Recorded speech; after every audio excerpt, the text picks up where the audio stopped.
Alright. So it's a new day. I think we got carried away with something else and I never actually got to do the motor stuff. So I'm headed over to the post office right now to pick up a couple things for this truck. I'm in the F100. So right now I'm actually headed over to the post office to go pick up some packages. I recently got a P.O. box. A lot of you guys have been asking for like sending packages. Where would I send them? I was really hesitant on giving out addresses, but I finally got a P.O. box you guys can send me stuff at. I'll leave the text somewhere up here and down in the description. If you guys want to send me anything, you guys can message me on Instagram if you wanted to talk to me about something, and you can send it to me if you want to do some mail time. I'm more than happy to open mail time and read your guys' letters and stuff like that. I think that would be a super cool thing to do in my dorm room, because I was recently talking about dorm room things I could do. Thought that would be a good idea. So One Man Shop actually sent me a package. Thank you, One Man Shop. I'll leave a link to his channel down below. You can check out his GMC project. He's been super supportive of the channel since like back before I even had 1,000 subscribers. So I'm super thankful for him. So I'm gonna go pick up his package and pick up a couple of things that came in for this truck, and we're gonna do a little mini mail time, I guess, with One Man Shop's package. So it's gonna be pretty fun.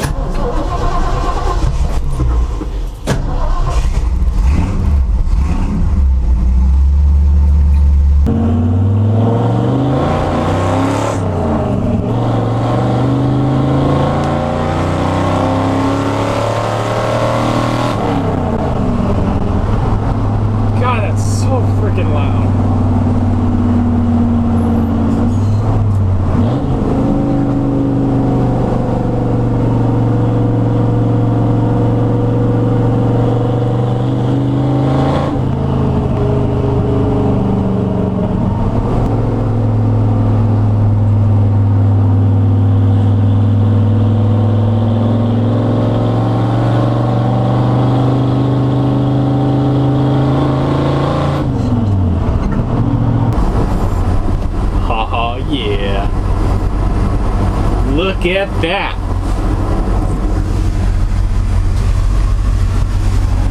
'77, I think. F250 Super Cab. That's sick. I want that thing. Yeah, 76, 77 grill. I feel like it's a 77 for some reason, but that thing is sweet. Straight as an arrow. It's got a little bit of holes in the roof though. That's a sick truck. So this is an auction, so maybe some future stuff with that. Got like 10 minutes to get to the post office before they close. I'm not doing a good job today. Okay, I just dropped off that filler neck that I didn't need from the last video. Look at how weird California is. It's like raining and I can see the sun. Sunny over there, but like, of course, right where I am. Oh yeah, and I got my packages too, so we can do a little mini mail time. So it is currently raining, which makes this kind of a pain in the butt. I'm not gonna be a weenie and do it inside because that's kind of boring. All right. So I got this one, which is for my truck that came off of eBay, which isn't really special. So that one will go over here. And then this is from Robbie, One Man Shop. What the heck?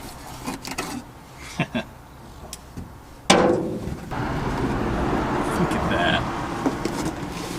That's commitment right there. Thanks, bud. That's super awesome. That's awesome, man. Hooking it up with the Ford logos, the Edelbrock stickers. I like it, man. Now, he did tell me to read his note off camera, which I can respect, so I will do that. Thank you, Robbie. You can check out his channel, One Man Shop, down below. I think it was a 68 GMC. Correct me if I'm wrong. He completely restored the truck. It looks awesome. So, GM guys, you should definitely go check that out. He also sent Remy an original Ranchero gas cap, which will come in very big handy because we've been looking for one of these. So, big thank you to Robbie. It really means a lot to me. Thanks, bud. So the other one was, this was the remaining emblem I was talking about in yesterday or the day before, whenever I uploaded this video, the video with the emblems that I did. I was talking about how I was missing the other one because the post office didn't deliver it for whatever reason, so I went and picked it up, and so I'm going to see it for the first time. I really hope it's as good as the pictures look because it's nicer than the one I have. Oh yeah, I see it. I see it. I see it in there.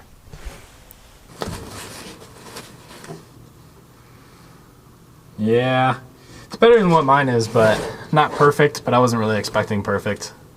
regardless, I didn't care because I just wanted 2 of them, so I had a matching set. It's a little bit bent, but not a big deal. It definitely looks better than the one I have. Here, I'll show you guys. So I'll show you guys. So this one has, yeah, it's a little bit shinier, a lot more chrome in it. Mine has like rust on it, or like discoloration, or I don't know what that is. It might be just dust or paint or something. Cause like I can wipe it off and it like comes off on my hand. Not really sure what that is, but you can see it's a little bit better condition. But I'm not really asking for perfect, but I think I paid like 20 bucks for it, so that's good in my book. I'll take it. All right, what's up, guys? So starting out today's video, I finally got the windows back in. So I know I was talking about this yesterday and putting the windows in, so this was actually like a big pain, and I was talking about the window falling out. Finally got that fixed on my window cranks over there. So this was actually such a big issue that it was so tight that I stripped the insides of this window crank out. So my other window crank's over there, but you can see everything's actually in now. The window's solid. It's actually in the felt. It doesn't like fall out or anything. This one's in. I've rolled the window up and down 100 times. It doesn't want to fall out anymore, which is nice. It's solid when you close it. And the actual issue, which it took me probably like 3 hours of working with this door, trying all sorts of different things. You guys left a lot of really cool comments in the last video. Thank you guys for that. I did use a lot of those tips and tricks when I was doing this, so thank you for the guys that commented. Meant a lot to me. So actually, I was tweaking this. A lot of you guys were talking about bending this guy. I bent that a few different angles. And a big thing what it was, I'll go and show you in the other door because I haven't done the other door yet, but I thought it would be a good time to kind of show you guys what I did. If you look in here, I don't know. There we go. So I think you guys can see, but it's actually at an angle. This is the scissor piece that lifts the actual glass up. Those rollers, you can see they're not perpendicular or parallel with each other. They're a little bit crooked from everything else. So this one right here basically needs to go this way, and the other one needs to go out. So when the glass is in it, it's pretty much like this, which means when it goes up and down, it just kind of like pulls out of the window piece that's right here. So I did have that issue, and so what we ended up doing was actually rolling the window all the way down, putting my arm in. I have a speaker hole here, so I'd put my arm in the speaker hole, and then I put another arm up here, and I would actually force it and bend it the other direction and get those 2 rollers perfectly parallel with each other, so the window was rolling up and down. It wasn't rolling it up and down at an angle, popping the window out. That was what was popping my window out. It stayed in perfectly fine. As you can see, it doesn't pop out anymore. It's really solid in there. There's no weird spots. Nothing's gonna pop out anymore. So that's really, really good. I'm gonna go ahead and skip putting the other one in. I'm gonna come back and we're gonna get to the real point of this video, which is hopefully making this thing run a little bit better, as a lot of you guys noticed in the last video. Kind of misfires a little bit. There's a lot of condition issues this truck has that I want to address, because this thing should really rock with this 350 that's in it. It doesn't even want to move it over under its own power, so I kind of have a lot of stuff to work with. So we're gonna see what's going on with the ignition system, and hopefully get this thing running a little bit better. Alrighty, listen to that, it's so solid now. So we had the same issue with the other door. It was exactly what I said it was, and so I bent those scissor arms or whatever you want to call them, I bent those back up, and that fixed it, pulled it back up. That helped me put it in. It was the muscle trying to get this thing in. Smashed all this stuff in. It's like a really, really tight fit. Bent the other piece back, and gosh, every single time. Where's my window crank? Okay, so now I can actually show you that it rolls down. It's really, really, it's tight because it's a new window, but you can see it rolls down. It's super solid. Like, this thing does not move. Rolls down, rolls back up. It's really stiff once it gets to the top. Now watch, my window crank's gonna fall off. Oh, it didn't fall off that time. But yeah, nice and solid. This one's in. This one only took about 2 hours. This door only took us about 2 hours. So now we're gonna check plugs and figure out why it's been misfiring. So we're gonna do that. All right, so now we can get into the real details of this video, which is hopefully making this thing run just a little bit better. A lot of you guys were giving me a bunch of good suggestions about the cap and rotor and everything inside there. So I'm actually gonna pop the cap and rotor off of this thing, take a look at it, change plugs, do a couple other things, and then just pretty much retune it and see if I can get it to run a little bit smoother, because it should rev up pretty quick, and it's a dog. I don't know why. I mean, I get it, it's a 350, but still, like, come on. So we're gonna go ahead and take the hood off, because you need 2 people to take this hood off. So, and then we'll go ahead and start looking at this thing a little bit better.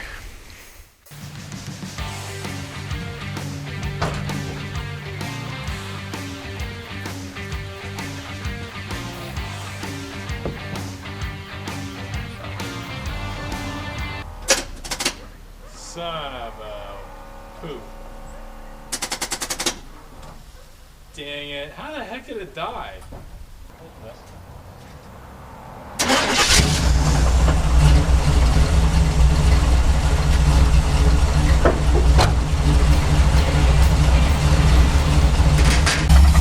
So it is pretty cold and I think it's a little bit lean, so I am gonna adjust my idle mixtures, which are those little guys right there. I'm gonna adjust those guys up and see where we're at. It seems to run all right. Actually, I popped the distributor cap off and the thing was brand new inside there, so no issues in the distributor. I am gonna retime it though, because I think that might be an issue, but we'll see.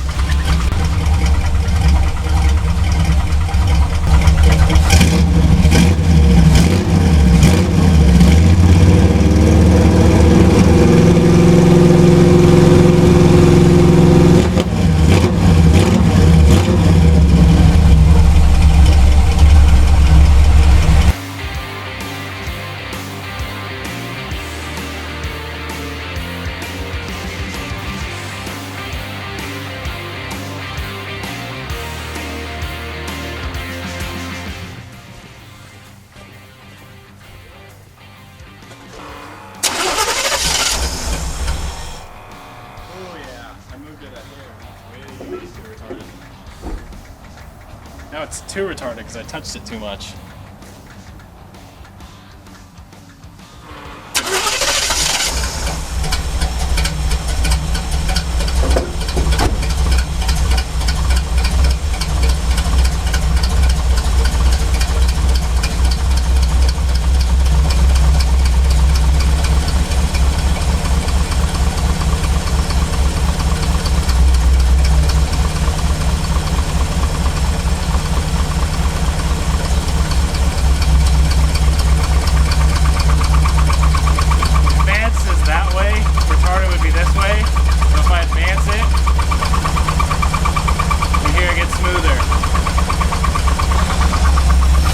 So here's a little bit more advanced. It's pretty consistent, pretty smooth, but if I hit it and pull it back a little bit. So right now it's probably about 12 to 14. So that would probably be somewhere around 10. Maybe around 8. It's a lot slower, slower throttle response. If I up it just a little bit.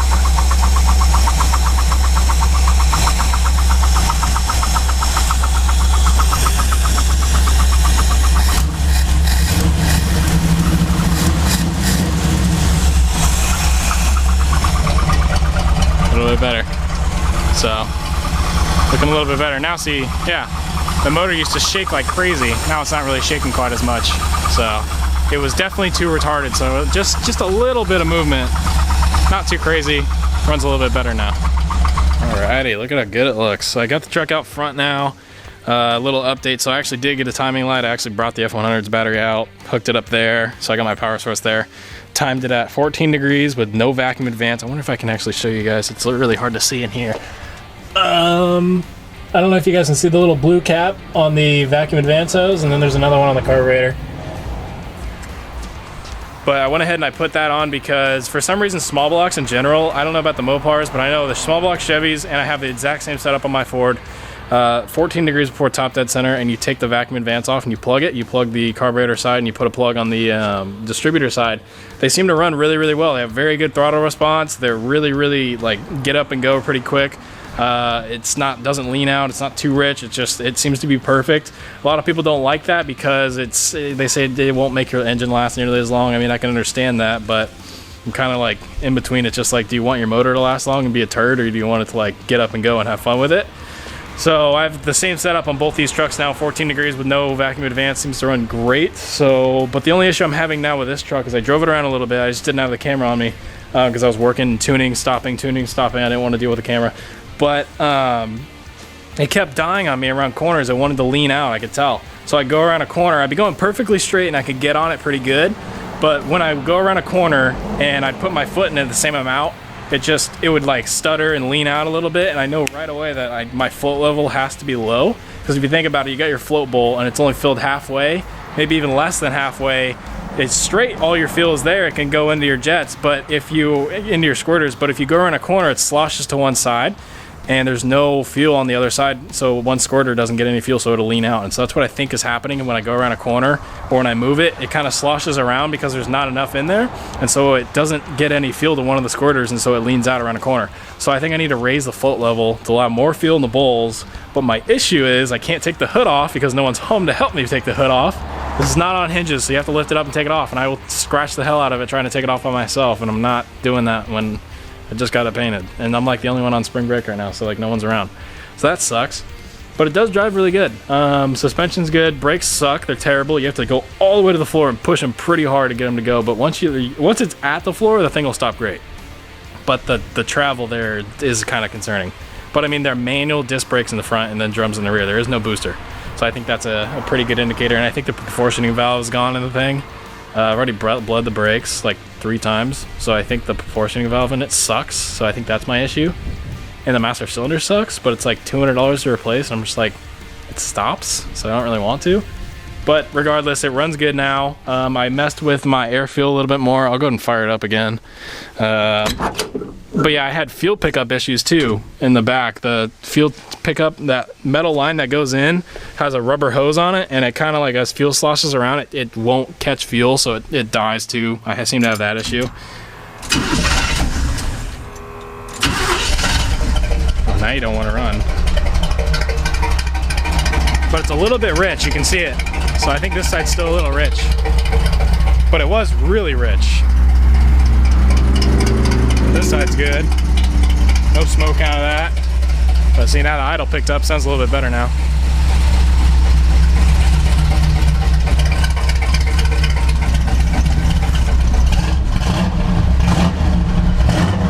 It's already warm too, so.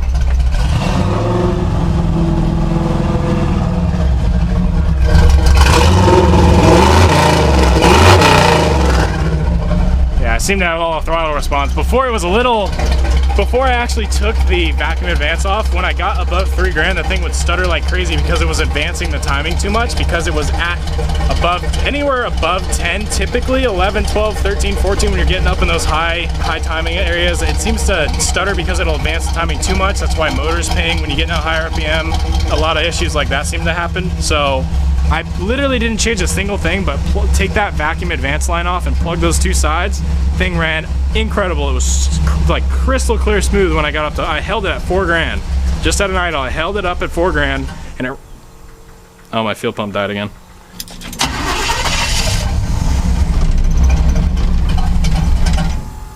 Yeah, so I held the thing at 4 grand, and it was perfectly smooth, but before I held it at 4 grand, it would chop. It wouldn't even stay at 4 grand. So I took that vacuum advance off, and the thing was perfect. So I know that's where I need to keep it.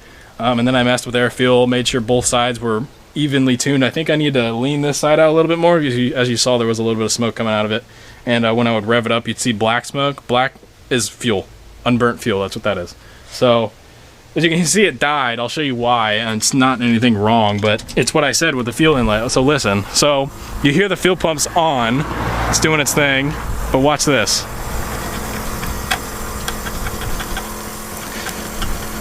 Can I get, there it is. It's the rubber hose in there, gets stuck on the, this has that anti-slosh mesh in it, and it gets stuck on that.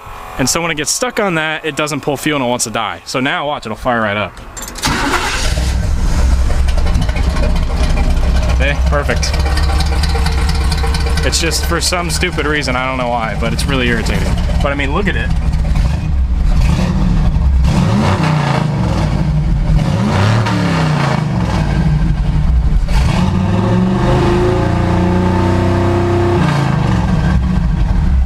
So it stays nice and smooth and consistent, which is exactly what I wanted. So we're pretty good now. I just need to adjust that float, and I think the whole truck will be pretty much dialed. So I'll wait for someone to help me pull this thing off, and then I can do that, and then we're pretty much done. I can paint the door panels and put those suckers on. As you can see, I got the glass in, everything works. It rolls down, but my window handle keeps falling off. I think when I was driving it fell off and rolled around on the floor. But yeah, sounds pretty good. All right, so we're in the C10. We're gonna go get some paint for the door panels, and hopefully I can make it to the store and back.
surprised it actually like didn't give me any like fuel cell issues with that pump, but we made it, so let's get some paint. Alright, so we got our paint for the door panels. Now we're just gonna go drive around for a little bit, I guess. So I put some gas in this thing, so if it stalls, I just have to go back and like stick my hand in there and redo the fuel inlet, so it shouldn't be that big of a deal. Hi. Yeah. Thank you.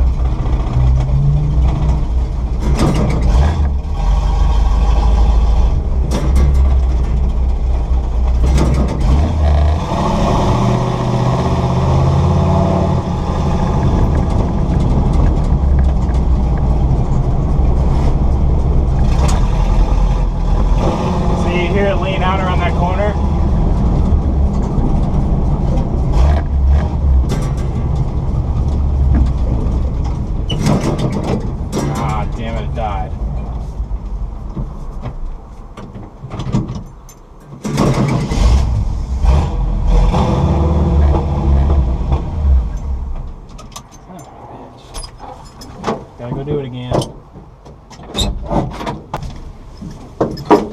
Stupid Chevy.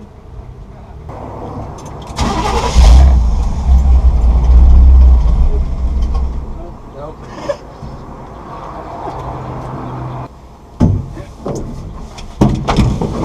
Oh, God.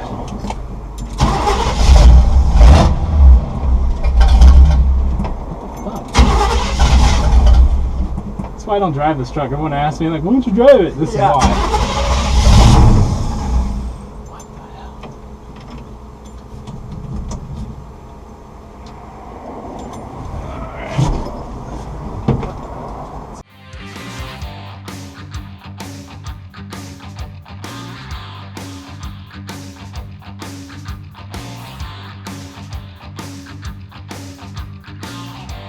So it looks like our fuel system is junk. The pump works. Been taking the fuel pump apart. This, if I unplug this, and I unplug this, and I put my finger on this end, I put my finger on this end, it pulls that side, and it pushes in this side, sucks your finger in. This line I took off completely. I stuck my mouth on one end and I blew out. That one, it's like clear. So I think under this fitting and the rubber hose inside is clogged? Like, I don't really know, honestly. So what's going on here is it's stuck on something. If I pull the rubber hose out, this is literally, I didn't do this. This is literally the inlet I had on this thing. It's kind of ridiculous. So this is just stuffed at the bottom of the tank, and then the fuel pump pulls it in from this. So kind of annoying, but what are you gonna do? Alright, so I'm just gonna fiddle with this at home. So I guess our plan B is my buddy Carson is here with his diesel, his Ford, to tow my Chevy. So we're just gonna hook it to the front bar and I guess just tow it home, which kind of sucks, but oh well. I'll just get all new AM fittings and new lines just to rule out all that stuff and just figure out what's going on with this, because I've had this issue for a long time. Alright, well, shout out to my buddy Carson. So this is our solution. Considering I broke it. Oh well.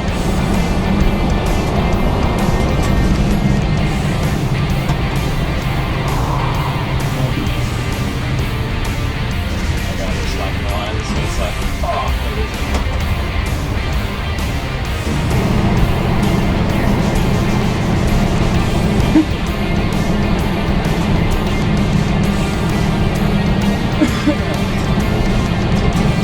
Alright, little C10, you've just given me every problem in the book. At least my door's locked now, which is kind of nice. But yeah, I think I was hoping to make a really cool video about it running and driving and ripping it around a little bit, but obviously that didn't happen. So it looks like I'm gonna get screwed and have to redo the fuel system. So probably we'll start over with these fittings, pull these off, pull everything off. Because like I said, I can take that fitting off, put my finger on it, the fuel pump's good. I know that. And I can blow air through this, but when I hook this up and then put my hand on the bottom of it, it doesn't suck anything, which tells me right up here, something in there is split, and it's Because like this is just the coating, so this has nothing to do with it, but I think the underneath, Teflon underneath it is actually, there's a small split. And what the split will do is it'll cause an air leak, which causes no suction. So you will get no suction when it hooks up. So I think I need to get a whole new steel braided line to fix that. But we'll get it fixed. And we should have a running and driving truck hopefully soon. So I guess like the video. If you did enjoy it, let me know what you did think down below. Sorry I didn't get a running and driving video, but I literally did all, I was sitting there for 2 hours trying to fiddle with this thing. So, oh well. Big thank you to Carson for towing me back up too. That was really nice of him to do that. So yeah.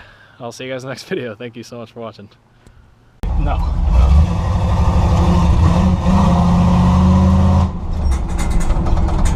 God, we have absolutely no brakes. I can't roll the windows down because there's no windshield rubbers. See if I can try it first. See if it'll stay in first gear. Try to toast the tires right here.